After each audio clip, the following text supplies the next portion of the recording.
नमस्कार बालमित्र मैत्रिणींनो, माझे नाव श्रीमती नंदा विजय सावंत, सहाय्यक शिक्षिका महाराणी साहेबाई विद्या मंदिर मालाड पूर्व.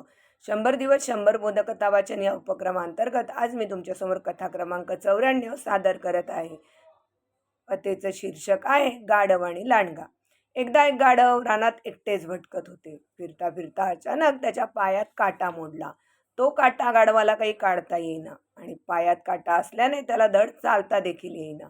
आत्ता त्याचा पाय दुखू लागला. काय करावे, आपल्या पायातील काटा कसा काढावा याचा विचार गाढव करीत बसले. तेवढ्याच समोरून त्याला एक लांडगा येताना दिसला. गाढवाला आनंद झाला आणि तो नम्रपणे लांडग्याला म्हणाला, वैद्य बुवा, कृपा करून माझ्या पायातील काटा काढून द्यावा. लांडग्याने त्याचे म्हणणे ऐकले. त्याप्रमाणे लांडग्याने गाढवाच्या पायातील काटा काढून दिला.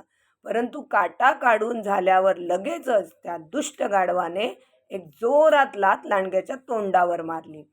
लांडगा बिचारा कोलमडून खाली पडला.